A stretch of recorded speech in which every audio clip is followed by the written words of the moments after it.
Irabaziarte podcastera bueltan gaude eta betiko legez nire ondoan Olatz. Ongi etorri podcastera. Eskerrik asko, Nora. Pozpozik nago, gure denboraldi berriarekin, gainera dekoratu berria daukagu. Ja, pena maiaz daukagula, baina hemen neo jautzi digute, eta nire alboan loretxo batzuk ditugu, eta hemen sofa. Eta zure alboan, lusuzko gonbidatuak dituzu. Orkestu, Nora. Bai, gure ondoan, Derleta Horreta Bizkaia, eta Ugaitza Mundaran daude. Ongi etorri, Irabaziarte podcastera. Mila, eskerrizkak. Zer moz zaudete? Oso ondo, zuekin beti ondo. Hombre, pozik, hemen goxo etxean bezala. Irabaziarte post, hasi berri da, ez, Euskal Herriko telebista guztietan, nolakoa izan da harrera zuentzat? Jendeago gozeon, ez da? Zein jotezan hildakoa, Hori da, bai, urte itxaron da gero, nik uste jendeak ja gogoa zeukala jakiteko zeintzat, da nik uste oso gustagatu hiela jakin dutenagatik. Hori da, orain goz. Eta ze esan dezakezue orain goz? Misterio asko dauela, denboraldietan, ez da? Bai, sekretu asko gongo dira, nik uste pertsonaia bakoitzak bere sekretua gordetzen dula. Bai, eta zergatik eskutatzen du zerbait, beren jungo behar jakiten, baina da oso interesgarria. Bai. Nola gogoratzen duzu grabaketa, denboraldi berriarena? Beti da intentsua ez, grabaketa. Beti da intentsua, ze demora gutxin kapitulu asko grabatzen dute, zuek ere bakizu hoi. Baina oso ondo berezia izan da, espeziala, beti golako aktorekin eta lanita berezia da, eta horten gehiago ez. Bai, oso polita izan da, beti bezala berua pasatze dugu, baina urten ezain beste, bakoitzak daukagu gurea, ez? Ni beti nago beruakin. Eta, baina oso gustora, esan oso atsegina. Zuekin lan ite. Eta etxekoak ez badakite, gutxi gora bera nola antolatzen dira grabaketak, zenbat egun dira, zenbat atal? Izaten lekuka, orduan igual pentsa, igual kanpo fugora, pues ordenak, zeaten boraldi guztiko, kanpo fugora guzti jarraian, taka, desordenatuta, gero aldagela, taka, ez? Esti dutua. Ia egunero grabatzen da, baina segun pertsonaiak zenbat sekuentzia ditun edo ez, jaiiteko aukera eukitzen du. Zuk aipatu duzu intentsua dela, baina zuentzat zein izan da bereziena? Demoraldia? Demoralditatikan? Lehenengoa beti da berezia, ez? Nik justo lehenengoan eneukaen sekuentzia asko eta lan asko, baina beti da berezia, ez? Talde baten sartzen zea, gauza berri baten, mundu baten sartzen zea, eta hori beti berezia da. Netzako lehenengoa. Netzako ere bai, lehenengoa, batetik, lehenengoa nire olako aktorea zuzentzen, eta kariño ondilakin, eta indar askokin zentzerbait berria zan, emozionantea, emakumea futbolian, oso polita zan, erronka bat zan, oso ederra. Eta gero, ni sartu nintzen aktore bezala bigarren guan. Eta pertsonai batekin oso potentea sartzen zan, Eta hori ere biak ditut gogoan. Bat, produktuen hasiera eta bestea eunateren hasiera hori potente izan zala. Gero hitzatzen dugu guztiarren inguruan, ze interesatzen zaigu, baina gu beti hasten geha hasieretatik. Orduan, hasiko gara, hasieretatik Olatz. Bai, ni hasiko naiz, eta nik Ugaitz aukeratu dut. Gure hasiren errepasoa egiteko, zuk 3 urtez egin zenuen taen interpretazioa. Eta zergatik hasi zinen interpretazioa ikasten? Nek txikitatik neukan amets hori ez interpretazioa ikasteko, baina bai paiazo izateko. Eta lagun baten bitartez, Josu Zubiaren bitartez, biak bideratu zian pixkat paiazo ikasteko horren bidea, eta gero hasi nintzen bataen. Ez da paiazoa ikasten, baina behintzat aktuatzen bai ikasten da. Eta hortikan sartu nintzen, eta ikusi nuen paiazoz gain, interpretazioa ere gustatzen zaidala, eta hortikan jarraitu nuen, eta 3 urte, aurten laugarrena iten hasiko naiz, laugarren urtea, así que hortxe gusto. Topera. Eta zure bizitzan zen izan zen inflexio puntua esateko, hau da, egin nahi dudana? Nik uste dut lagun horrekin geratu nintzenean, behakin eukinun hitzordu hortan, hitzen genuen guztia. Ez dakit, nik beste ikuspuntua neukan bizitzarekiko, ez beti kirula, eta jendeak esaten zuna egin behar nula, eta ikusi nuen, enula nahi jendeak esaten zuna egitea gehien bat, nire barrutikan sentitzen hori inahi nula, eta txikitetik hori zen neuken iteko gogoa edo probatzeko gogoa, eta bidoi hartu nuen pentsatu gabe. Eta naiz da motzen. Eta paiazoa egitearen ideia alde bate utzi dezu ja? Egunerokotasuna egiten ezun zerbait da. Egunerokotasuna pixkat paiazoa naiz, bai.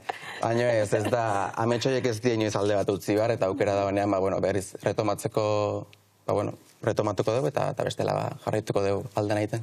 Olatzi asko gustatzen zaion programa da Potx eta Lotx, askotan ikusten du, eta gian gustatuko zaizu, paiazoak gustatzen bali Bai. Gustea gomendatzen dizut. Bala ikusiko. Bueno, egin Dorletarekin pasako.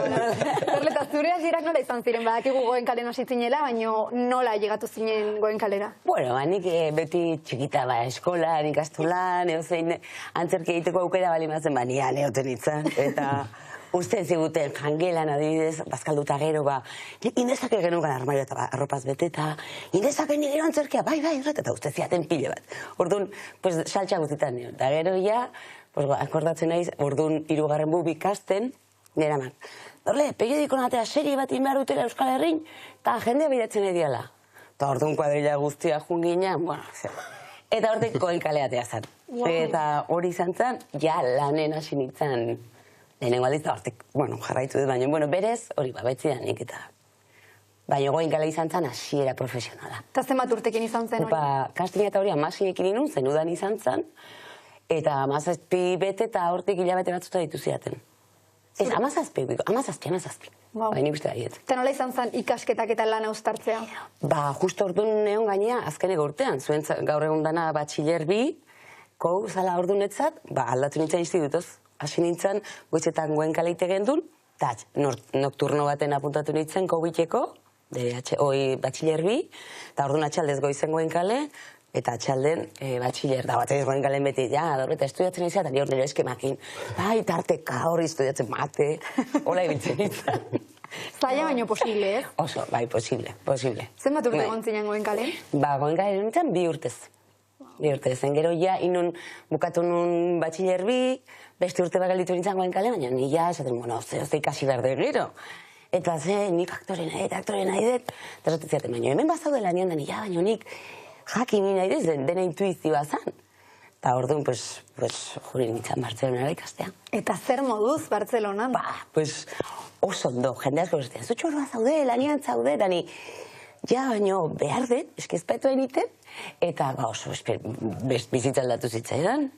Baten ni bakarrik, etxean, pixukideekin, eskolan, ni nahi nuna ikasten, flipatzen nahi nintzen. Oso gustura hori nintzen. Han Bartzelona ze ikasi zenuen? Han ikasi nuen, nan zitu nion eskolan, interpretazioa. Eta zeben berdin, 3 urtezia, baina 4 iteko aukera, 4 esan ziaten, baina, etxea bueltatu behar izan nun, kausas familiares esan zagun, baina oso gustura, dikeatuko nintzen bargillo. Dorleta, orduan esan dezakegu denetatik egin duzula, bai zinema, telesaiak, idatzi ere, baina, ugaitzek eta zuk elkarbanatzen duzue pasio bat, guk uste dela antzerkia, berez. Ez? Ze alde dago, ez? Beste alorrak eta antzerkiarekin. Niretzako antzerkiak daukana da zuzeneko hori, ez? Orain, presente hau, orain gertatzen ari da. Eta orain izan komunikatzen publikoakin. Orduan, zerbait gizki ateatzen hasten bada, atea zaiz hortik. Da, como salto paracaídas, ez?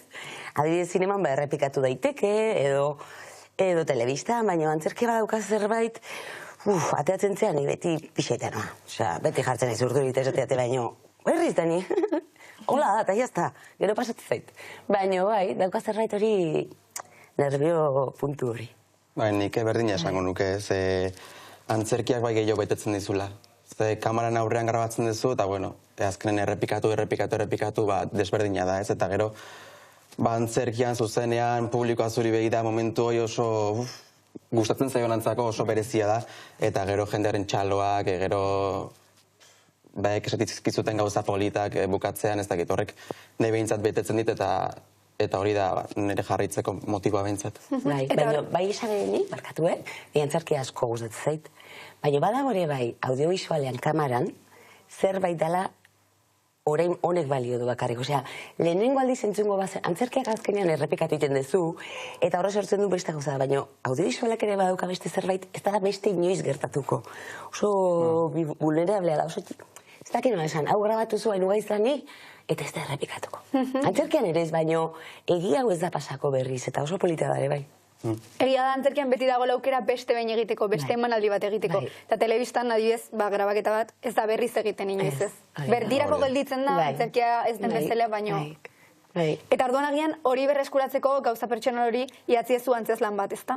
Konta iguzu pixka bat horren inguruan. Bueno, nik orain dela 2 urte hasi nintzen antzeslan bat idazten, pixka bat gaizki sentitzen ditzen ere buruakin, nire izeba justo netzako amazana hilintzan, minbizagatik, eta beti izan naiz ez, kosta zaitena nire sentimenduak ateratzea, eta oso gaizki sentitzen ditzen.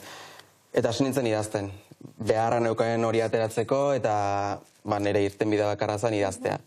Eta pixkanaka ikusi nun, kontatzen duten hau, idaztenak nahizen hau, baliagarria izango da baita ere nire kasua pasatzen ari den norbaiti laguntzeko ez, eta orduan pentsatu nun, zergatik ez, aktore izan da, idatzi nuen hori estenara eramatea.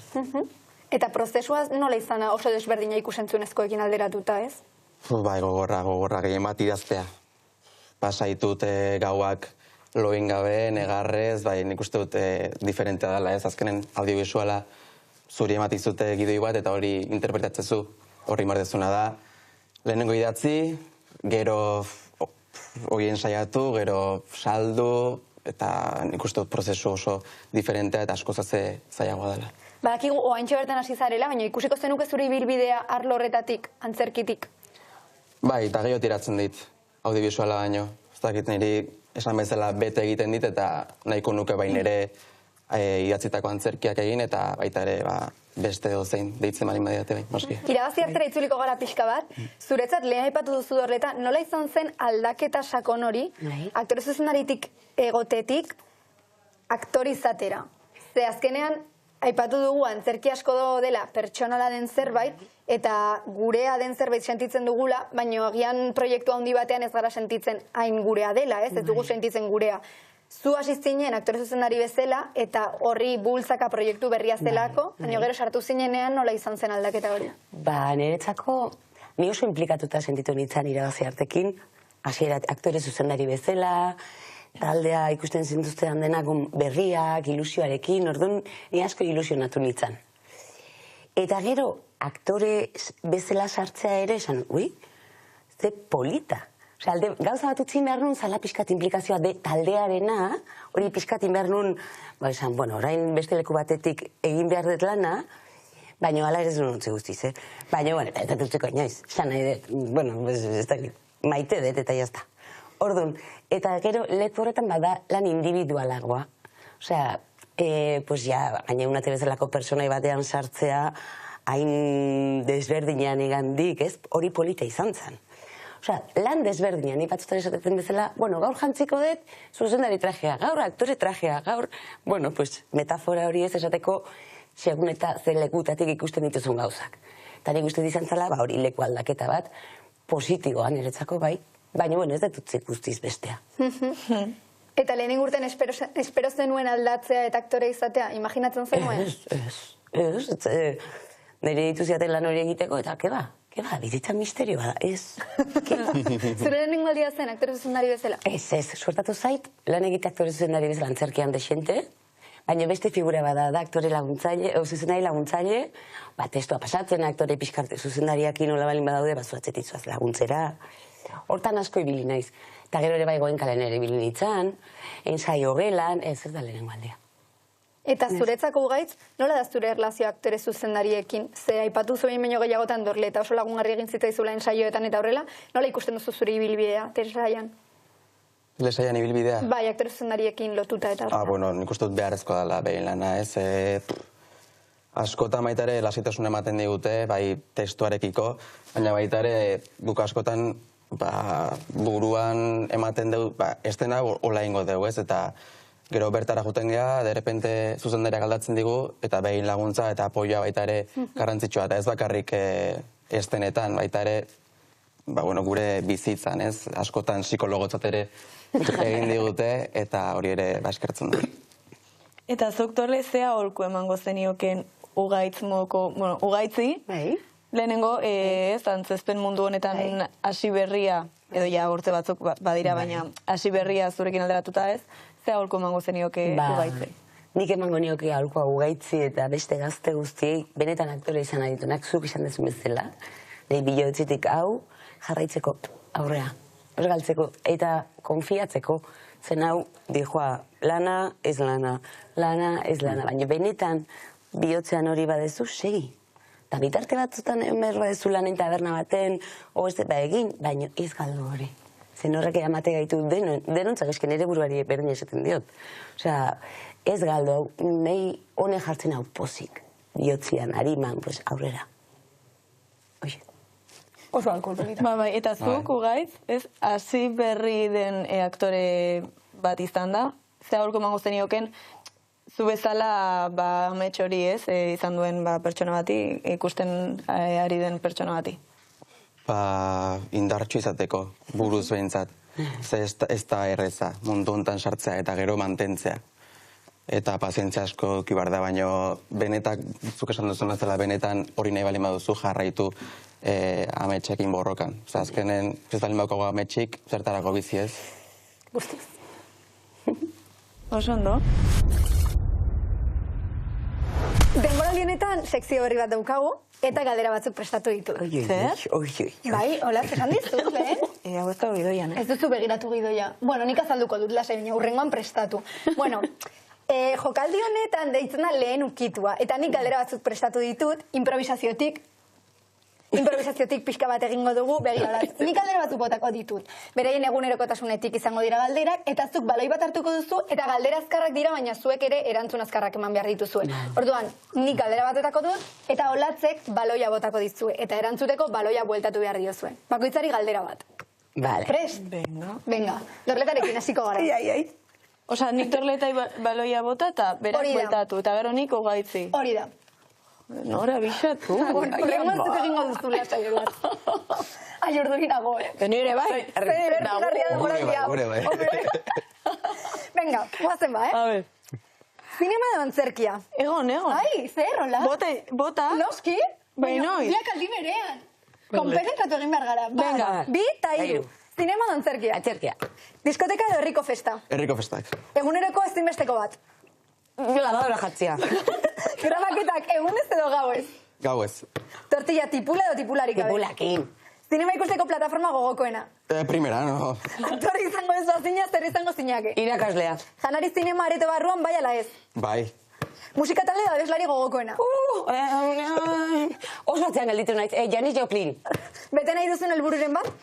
Nire antzerkia aurre atatzea. Aia! Urduri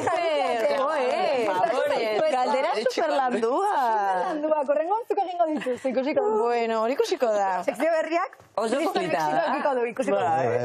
Oso polita. Bueno, Zuri gorritu zaizu? bai? Egia da txat GPT-rekin pixka bat egin dudala, hola? Ikasketan ez nahi zan duena. Baina, bueno, gustatu zaizue, eh? Bai. Oso azkarrak izan zarete, oso ondo jokatu. Polita. Honu ja, bikote bukatzen ari gara, eta denboraldi guztietan egiten den galdera berdina egingo dizuegu, bakoitzak bere erantzun emango digu, eta da, ze aholku emango zenioken zuen 15 urteko Dorleta edo Ugaitz horri. Hasi. Nik entzango nioke 15 urteko dorletari. Aupa dorle, tío. Aupa dorle. Izango nioke. Begira, 2 urte dara mazkigu podcastarekitan eta inork ez digu esan aupa, dorle edo aupa. Oso erantzun. Bai, oso ona Dorle. Hoxe bakarrik. Dorle. Horrekin lana esan diot. Oso Ez da ondo. pentsatzeko ere ez jatzen denborak. Ez dakit, zorion txizateko. Eta ez pentsatzeko hainbeste arazoetan, ze askotan, pentsatzen ditugu gauza asko eta matizkegu milaka buelta gauzei, eta gero pasatzen die, hola, Txaldosteaz. bai jakin gabe nola pasadien, eta jazta. Eta gubitartean ongea bueltak ematen. Eta gero, berdin, ametsak balin badauzke, bazitun eta oraindik ere badauzka, jarraitzeko bideo hortan ze lortuko dula. Seguru nago lortuko dula. Eta hoxe, maitatzeko bere burua eta besteak noski. Oso aholku, Ze diferentzia. Aupa Ugaitz. Oso ondo, gokera potatuko ditugu. Hori da. Bai, aupa Nora eta aupa eta bai, zuk esandako beste Aholku guztia. guztiak. Honekin podcasta bukatu behar dugu, beraz, mila esker gurekin gaur hemen egoteagatik, ondo gontzarete? Oso. Bai. Placer. Bueno, espero dugu agian beste batean ere gonbiatuak izatea, eta pixka gehiago deskubritzea zuen inguruan. Eskerrik asko. Bueno, latz eta guk ere amaitzen joan behar dugu. Ba bai, beraz, zuei eskerrik asko ere pantailaren bestaldean egoteagatik, eta badakizue hau ikusgai dagoela Wown eta Primeranen. Eta Instagramen ere ditugula zatitxo batzuk. Egia da, bai. Beraz, durrengo astera arte eta ondo pasa. Agur! Irabazi arte